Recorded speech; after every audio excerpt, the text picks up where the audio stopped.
I just finished preloading Battlefield 6, and I can confidently say that this next week is going to be the longest week in gaming history. Not only are we going to be able to play Battlefield 6 in 6 days, but 3 weeks after, just 18 days after Battlefield 6 launches, we're also going to be getting brand new content with Season 1. Now, I don't know about you guys, but this is kind of the first time I've ever been excited for a live service game. I just don't really like having my game piecemealed out over the course of months. Like, here's a map here, here's another weapon, there's an attachment.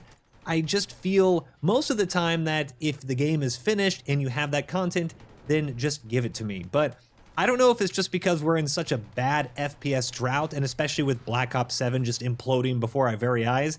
I don't know what it is, but I'm seeing all this stuff on Season 1, and I'm kind of saying, this looks good. It actually looks really good. Anyway, real quick, in case you forgot or you missed it, Battlefield 6 will be launching with 9 maps. We have Siege of Cairo, Iberian Offensive, Liberation Peak, Empire State, Manhattan Bridge, Operation Firestorm, Saints Quarter, New Sobek City, and Merak Valley. But by the end of the year, we're going to have 11 maps in total. 2 new ones coming in Season 1, as well as a New York map that's going to be iced over and should play differently. So technically a third new map, but it's still just going to be Empire State, and well, a lot of people didn't like that one when it was regular. I can't imagine they're going to like it when it's frozen. Now, launch is Friday, October 10th, and Season 1, which is being called Rogue Ops, goes live on October 28th. I think this is a pretty quick turnaround, only 18 days. And honestly, I've seen some people be a little concerned that it is so quick, like why not just include it in the base game?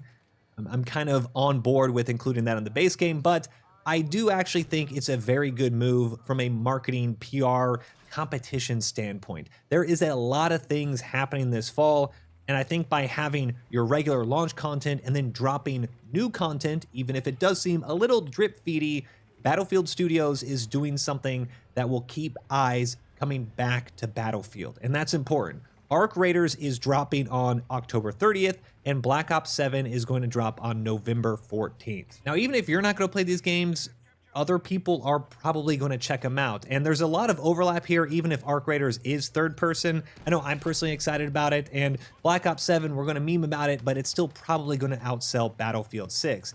However, when you're getting into the holiday season and you have 3 different games to decide to buy, not everyone is going to just drop $200. So the average person might look at Season 1's content for Battlefield 6 and say, okay, I'm going to buy it on launch. I'm going to get new content a month later, another month later. By the end of the year, you're going to have so much new content.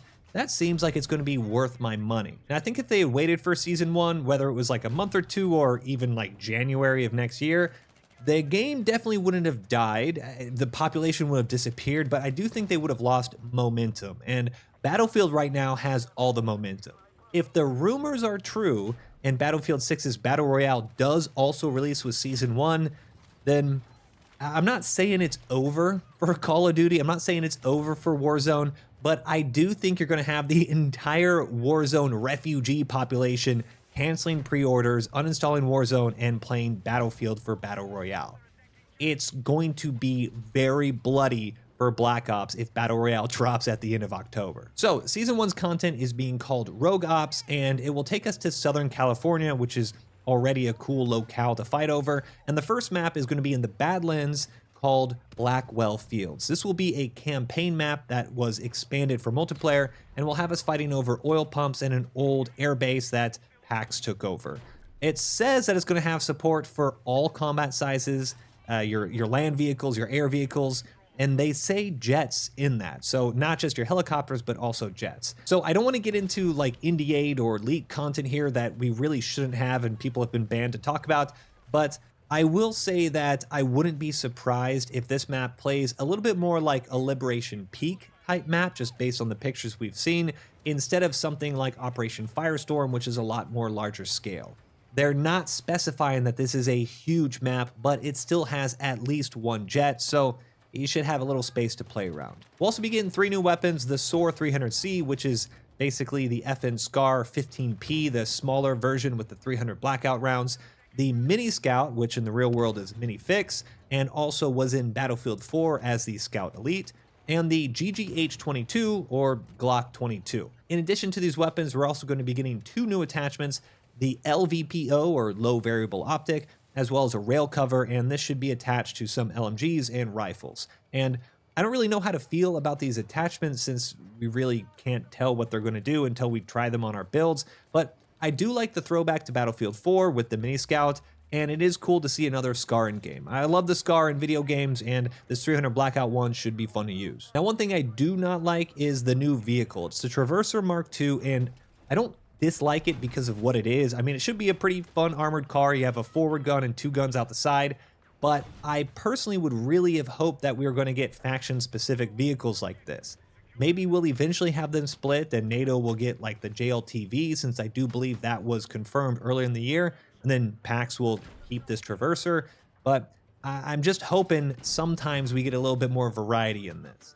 I know we also have both factions using the Blackhawk, and if this time next year both factions are still using the Blackhawk and both factions have the Traverser, I will be a little disappointed. We're also going to be getting a brand new game mode called Strike Point, and that's a 4v4 one life mode where teams have to secure an objective across multiple rounds. And this seems to be a bit like a small scale hardcore conquest type game mode, or even, I can't believe we're even talking about Tarkov here, but you remember Tarkov Arena? You had to fight for the center cap, almost like a King of the Hill type thing.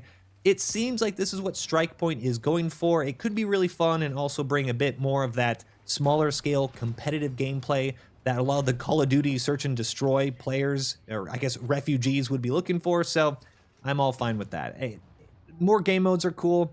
If you play it, cool. If you don't play it, if you don't like it, just ignore it, whatever, right? Now, a month later, on November 18th, we're going to be getting another new map, and this one is called Eastwood. The devs say that this will have everything but jets, so your tanks, your IFVs, your helicopters, but even if this is smaller, I'm just really excited to play in an American suburb. Maybe I'm a little bit of a homer on that one, but this is just so cool. We don't have all the details yet, but I instantly thought of that Hollywood Hills map from Battlefield Hardline. I didn't play much of it, but it immediately stuck out in my mind.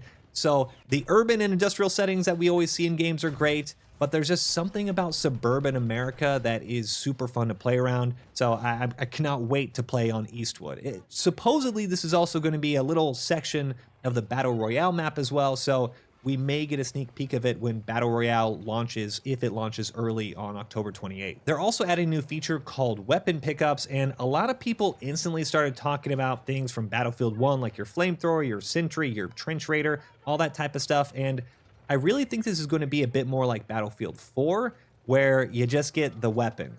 Battlefield 1 was cool, but you kind of turn into this super unkillable soldier, especially with the armor and all. It was a little ridiculous, although it was fun. I think it's really going to be just like Battlefield 4. You'll pick up like the 50 cal sniper rifle and just have fun with it. If that is the case, I think it's going to be a great addition, and it was always fun being in the area when that spawned in, and you can use it for a little bit. And speaking of weapons, we're also going to get one more attachment, the Troy Angle, and 2 more new weapons. Another sidearm, the 8-round M327 trait revolver, and the second is another shotgun. I know everyone's going to be super excited about this one, but it is the DP12 or DB12, and it should be at least pretty fun to use. I personally don't have any issues with shotguns in games like Battlefield, and usually they have enough damage drop-off to be fine on most maps, so it should be fun. There's also going to be another new game mode called Sabotage, which is an 8v8 game mode, and teams have to destroy as many sites as possible before the timer ends. The way that this is written makes it seem like a chaotic multi-sector rush type game mode with MCOMs everywhere. I'm not quite sure what it's going to look like. I'm not necessarily opposed to it, but I will say this: if the MCOM sections or whatever you have to destroy, if those stations are not well planned, because the beta MCOM stations were a disaster, then this game mode is going to be a disaster. I think it has the potential to be a lot of fun. I just really hope the devs and map designers plan it a little better than they did with Beta Rush. And finally, to wrap up the season, in December, we're going to have the Winter Offensive Limited Time event. You're going to have the opportunity to unlock the Ice Climbing Axe for a new melee weapon, and we're going to be able to play over... I'm laughing because nobody cares about this map, but I don't know, maybe they're going to try to force people to play it, but you're going to be able to play over the Frozen Empire State map. and the crowd goes mild. Yeah, most people didn't like Empire State. I thought it was fine for what it was. The verticality, I think, was pretty good. If you have some areas that are frozen over, I don't really know what that would be in Empire State, but apparently it's going to be frozen over. Maybe they expand the map so it gets a little bigger, which would be kind of cool. But when I first read this update, I thought the whole New York city was going to be frozen. So you'd have Manhattan Bridge, which is a map that also has a helicopter on it, as well as Empire State being frozen over. And I don't want to seem like I'm being nitpicky or just kind of annoying and saying, give me more free content, but I do think it's a little weird that if you have a limited time New York is frozen event and only half of New York is frozen, that does seem a little off. So I personally would have liked to see both, but it should be a nice change of pace for Empire State, which I'm sure is going to be super stale by the time we get to December. Oh, I almost forgot, we're going to have a limited time event mechanic called Freeze, which, as they say, is a gameplay modifier that is only active in specific experiences. And that seems like a very carefully worded way of saying if you're in the back of Empire State with a sniper rifle not moving, you're going to freeze to death, which I would love to see. Less snipers, I'm all for it. And I want to wrap this all up by saying that I hate bringing up Call of Duty in a Battlefield video, but I'm looking at all this content for Battlefield 6, and I'm just seeing everything that the players will be able to enjoy. The game modes, new vehicles, I'm sure there's going to be cosmetics, Battle Royale potentially. I honestly can't even believe Battlefield is about to blow the doors off of Black Ops 7. Even if the stuff that I'm complaining about, like the universal armored car or only Empire State being frozen over, even if that stuff stays true and we don't get an additional armored car and Manhattan Bridge stays the same, those problems aren't even real problems. It's super minimal compared to everything that I'm seeing right now during the Black Ops 7 beta. I cannot believe that it's actually a good time to be a Battlefield fan, and I love it. But what are you guys thinking? Are you excited for Battlefield releasing next week? Are you kind of concerned that maybe Season 1 is coming a little too soon? Or are you just happy to finally be excited to play Battlefield again? Let me know down in the comments below, and I'll see you guys in the next one. But until then, peace.